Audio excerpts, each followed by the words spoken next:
पूरे उत्तराखंड की निगाहें अंकिता भंडारी मामले पर है, बल्कि उत्तराखंड ही नहीं पूरे देश की निगाहें इस मामले पर है।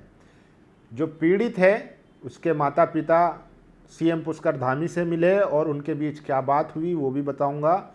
इसके अलावा सोचिए, बीजेपी के नेता कह रहे हैं कि जब जब अंकिता भंडारी के मामले को उठाया है तब तब बीजेपी को चुनाव में जीत मिली है, यानी कि जनता ने उनको नकारा है। सोचिए, तो क्या बेटियों को इंसाफ दिलाना इनके लिए सिर्फ एक राजनीतिक और चुनावी हथकंडा रह गया है?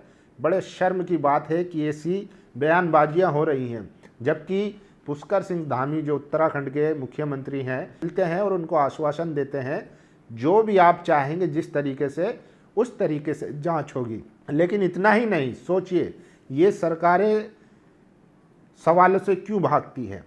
अब एक कांग्रेस की महिला थी जो काफ़ी वायरल हुई अंकिता भंडारी मामले में, वो फरसा लेकर कह रही थी कि वीआईपी जो भी है वो अगर उत्तराखंड में दिख गया तो हम उसको सर्विस देंगे। अब सोचिए, वो लगातार आवाज़ उठा रही थी अंकिता भंडारी के लिए, अब उनके खिलाफ जो है मुकदमा दर्ज हो गया है और उनको 14 दिन की न्यायिक हिरासत में भेज दिया गया है।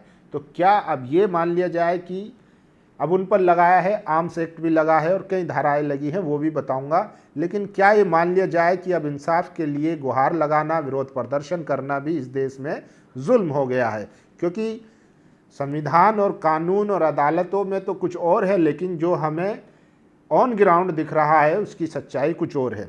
इसलिए देखिए, क्या कहेंगे इस व्यक्ति को, जब जब विपक्ष ने अंकिता भंडारी का मुद्दा उठाया तब तब हमने यानी बीजेपी उत्तराखंड ने हर चुनाव जीता है। गरिमा मेहरान दोसानी है, कांग्रेस की नेत्री हैं, इन्होंने ट्वीट किया है। महेंद्र भट्ट बीजेपी यानी अंकिता इसके लिए चुनावी रोटियां सेकने का जरिया है, छी है और थू है ऐसी सोच पर। बीजेपी के नेता महेंद्र भट्ट जो हैं वो एक प्रेस कॉन्फ्रेंस में कहते हुए दिखाई दे रहे हैं। सोचिए कितना खतरनाक है कि देश की बेटियों को इंसाफ दिलाने के लिए लोगों पर एफआईआर हो रही है। अलका लांबा कांग्रेस की राष्ट्रीय महिला अध्यक्ष कह रही हैं, महिला कांग्रेस के हाथों वो सबूत लग चुके हैं जिसमें उत्तराखंड के मुख्यमंत्री पुष्कर धामी ने अंकिता भंडारी के परिवार से मुलाकात के दौरान सीबीआई जांच की मांग को स्वीकार किया है। अब अगर किसी दिल्ली सत्ता और भाजपा नेता भी दबाव के चलते मुख्यमंत्री धामी सीबीआई जांच को सौंपने से पीछे हटते हैं तो वे सारे सबूत महिला कांग्रेस द्वारा सार्वजनिक कर दिए जाएंगे। सीबीआई जांच अब करवानी ही होगी, अंकिता के माता पिता से किए वायदे को निभाना ही होगा, वीआईपी का नाम सामने लाना ही होगा, अंकिता भंडारी के साथ न्याय करना ही होगा। उत्तराखंड महिला कांग्रेस अलका लांबा ने बड़ा आरोप लगाया है कि पुष्कर सिंह धामी ने अंकिता भंडारी के जो माता पिता हैं उनको आश्वासन दिया है कि वो सीबीआई जांच के लिए तैयार है, और ये उसके सबूत होने का भी दावा कर रही हैं अलका लांबा। अब देखते हैं कि क्या उस जांच को किसी के दबाव में, जैसा कि हमने पहले भी बताया कि योगिता भयाना कह रही हैं कि इसमें ऐसे लोग शामिल हैं, अगर सही से जांच हो, सुप्रीम कोर्ट जजों की निगरानी में जांच हो, सीबीआई जांच हो, तो सरकार सिर्फ उत्तराखंड से ही नहीं बल्कि दिल्ली तक से हिल सकती है। तो क्या है इसके पीछे सच्चाई, और जो अपोजिशन सवाल उठा रहा है उसके जवाब भी देने चाहिए।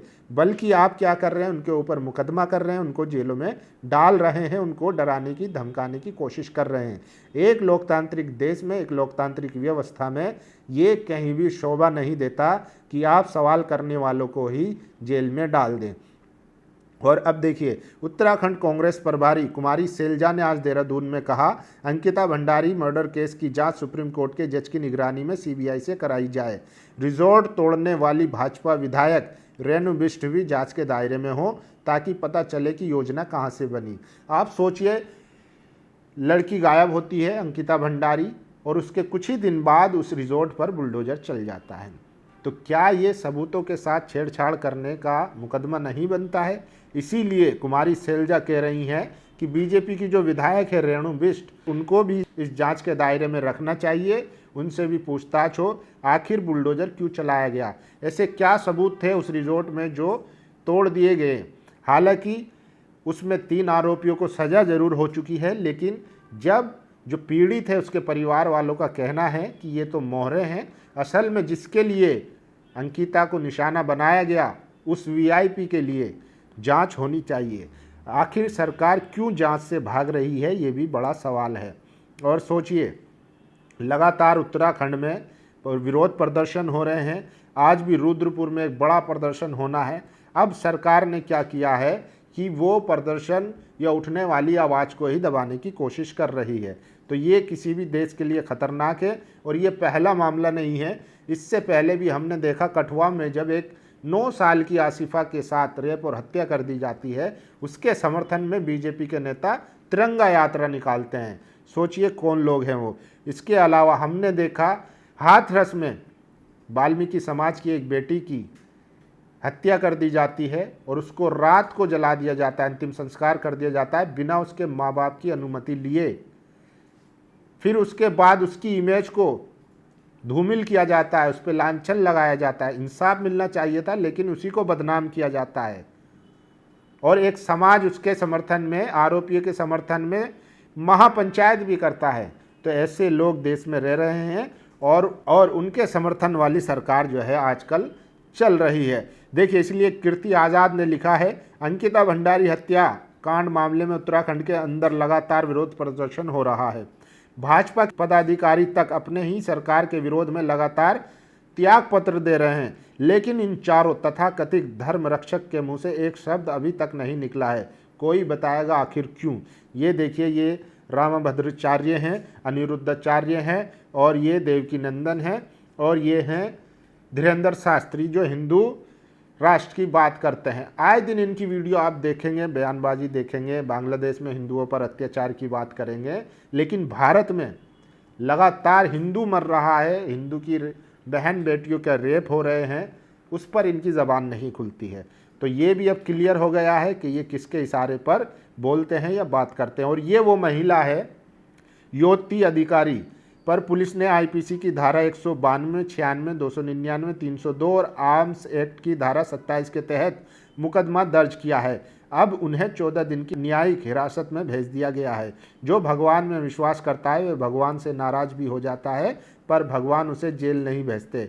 भगवान के नाम पर मनुष्य क्या क्या कर जाता है। ये वो महिला है जो बहुत ज़्यादा वायरल थी, काफ़ी गुस्से में थी और ये कह रही थी कि वीआईपी अगर उत्तराखंड की धरती पर दिख गया तो फिर हम उसको सर्विस देंगे। तो अब इन्हीं के खिलाफ मुकदमा दर्ज कर दिया गया है और इनको 14 दिन की न्यायिक हिरासत में भेज दिया गया है। तो ये एक प्रदेश की स्थिति है। ये उस प्रदेश की स्थिति है जहाँ पर जिस पार्टी का स्लोगन है बेटी बचाओ बेटी पढ़ाओ, जिस पार्टी के गृह मंत्री कहते हैं कि आधी रात को महिला अपना गहना पहनकर वो उत्तर प्रदेश में घूम सकती है, वहाँ एक बेटी को न्याय दिलाने के लिए कितना संघर्ष करना पड़ रहा है पूरे समाज को, आप सब देख रहे हैं। लेकिन उसके बावजूद भी जो आवाज़ उठा रहा है, जो न्याय की मांग कर रहा है, उस पर मुकदमे हो रहे हैं। जबकि जो आरोपी है, जो पीड़ितों की मांग है कि सीबीआई जांच हो, आप करवा दीजिए, क्या दिक्कत है। अगर कोई नहीं है उसमें वीआईपी शामिल या ऐसा कुछ नहीं है तो उनके जो डाउट हैं वो क्लियर हो जाएंगे। सीबीआई अपनी रिपोर्ट जांच में जो भी पाएगी वो सब क्लियर हो जाएगा। उससे उसके परिवार वालों को संतुष्टि होगी कि हाँ चलो कम से कम हमने कोशिश की और हमें न्याय मिला। अन्यथा अधूरा न्याय जो है वो इनजस्टिस ही होता है। बाकी आप लोगों की क्या राय है पूरे मामले पर, और जिस तरीके से अंकिता भंडारी मामले को लीपापोती की जा रही है, अलका लांबा कह रही है कि उनके पास सबूत है कि पुष्कर सिंह धामी ने सीबीआई की जांच की मंजूरी दे दी है उसके पीड़ित परिवार से जब वो मिले थे। तो क्या वाकई में अब इसकी सीबीआई जांच होनी तय हो गई है? और अगर सीबीआई जांच होती है तो क्या इस केस के तार उत्तराखंड से निकलकर दिल्ली तक आएंगे? आप लोगों की अपनी राय जरूर दीजिए। शुक्रिया। दस्तक की आपसे गुजारिश है कि अगर इसको बचाना चाहते हैं तो नेशनल दस्तक को सब्सक्राइब करने के लिए रेड कलर के सब्सक्राइब बटन को दबाएं, फिर बेल आइकन की घंटी दबाएं। नेशनल दस्तक को बचाने के लिए बहुत जरूरी है कि हर खबर को शेयर करें, लाइक करें, कमेंट जरूर करें।